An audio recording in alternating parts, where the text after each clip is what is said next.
peut-être dans un premier temps, on pourrait définir que représente la terre promise dans la Torah.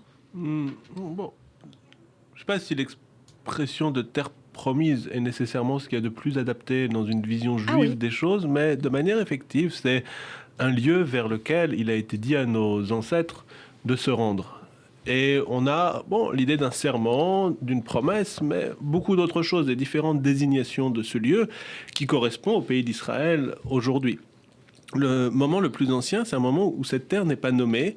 C'est quand l'Éternel s'adresse à Abraham, première fois, il lui dit « L'Erlecha, part pour toi vers le pays que je te montrerai. » Et donc, il ne nomme pas ce pays.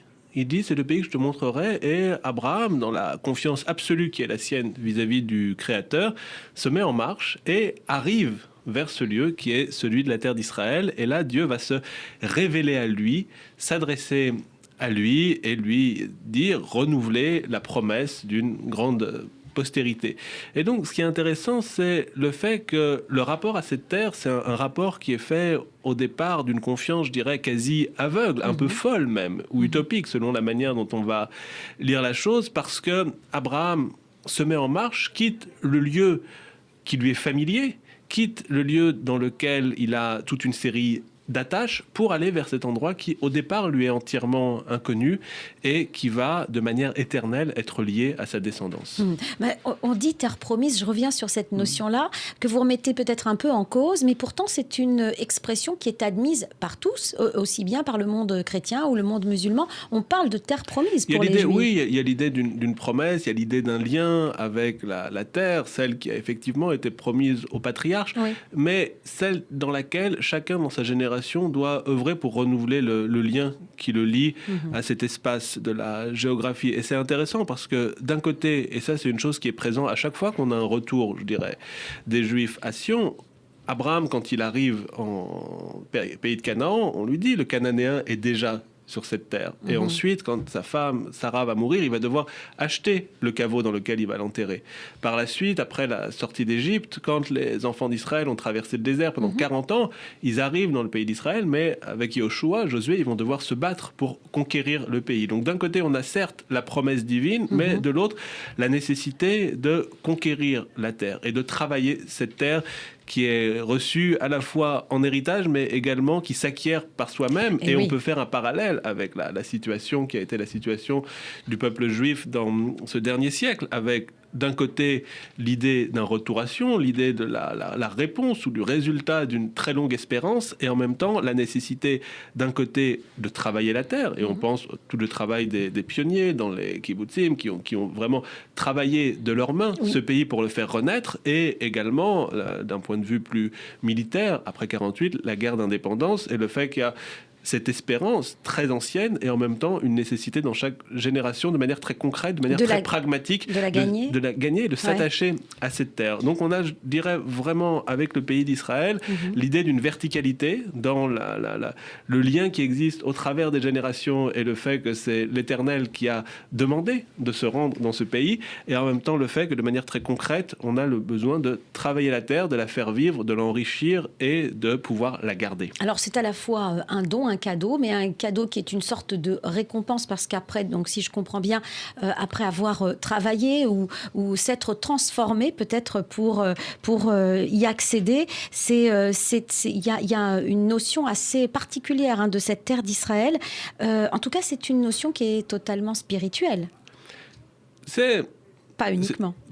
C'est les deux, et c'est ça. Donc, dans la tradition juive, on ne peut pas séparer d'un côté, je dirais, ce serait le spirituel, le temporel, ce qui serait de l'idée religieuse et de l'idée pratique. Donc évidemment, c'est le pays je dirais, de l'intensité, et d'une intensité qui fait qu'on le vit et qu'on le ressent de manière physique, mais également qu'on l'habite, je dirais, de manière intellectuelle. Et c'est la célèbre phrase au Moyen-Âge de Yehuda Halevi, qui vivait en Espagne, qui a voulu se rendre à la fin de sa vie en Eretz Israël, et qui disait auparavant, mon corps est en Occident, mais mon âme, mon esprit est en Orient, ça veut dire en terre d'Israël, sachant que lui vivait en Espagne. Donc on a toujours, je dirais, de manière physique ou de manière intellectuelle, spirituelle, un lien avec la terre d'Israël, qu'on vive dans le pays ou qu'on vive à l'extérieur. Et toutes les prières dans la tradition juive ont marqué l'espoir d'un retour, ou l'espoir ou l'idée d'un lien avec le pays d'Israël, je dirais, et qui dépasse les contingences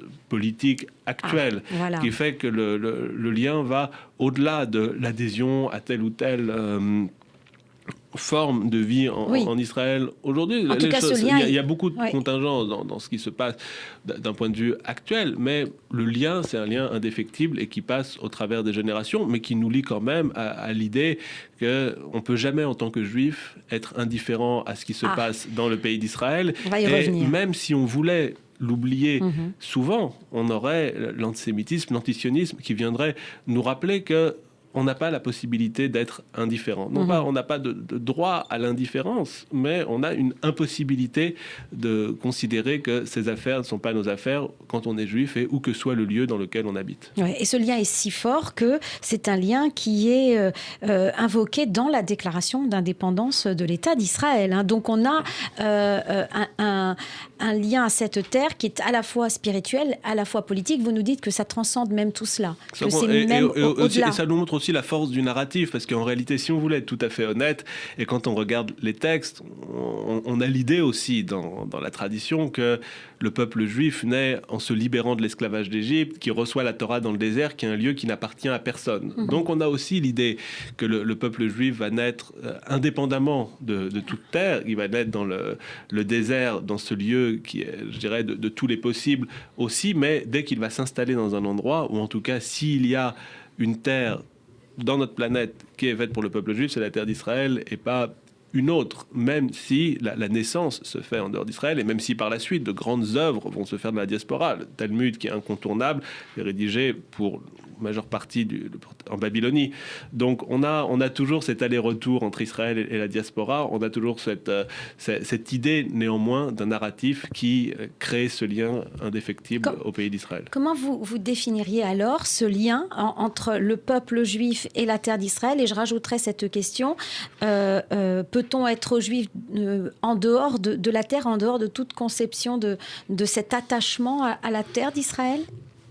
Je dirais, on peut être juif en dehors d'Israël, et dans la majorité de son histoire, le peuple juif a beaucoup vécu en dehors de la terre d'Israël, mais même en dehors de la terre d'Israël, dans la conscience juive, dans l'espoir juif, dans les prières juives, il y a toujours eu ce lien et cette présence d'un pays rêvé, et un pays rêvé qui s'incarne aussi dans un territoire qui est celui de la Judée, qui est celui du pays d'Israël.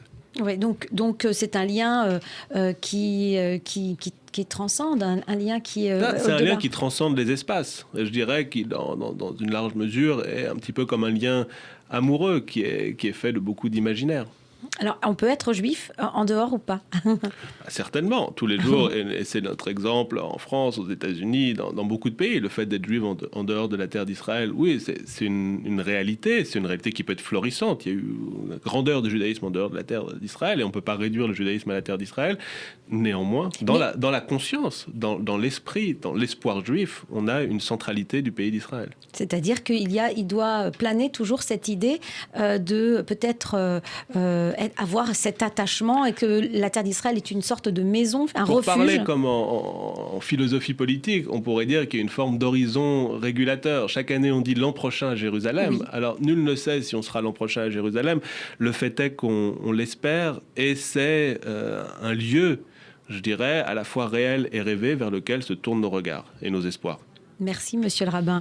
Je rappelle que vous êtes Jonas Jacquelin, rabbin de Judaïsme en mouvement, et que chaque semaine, on se retrouve dans Questions de société et judaïsme. À la semaine prochaine. À la semaine prochaine.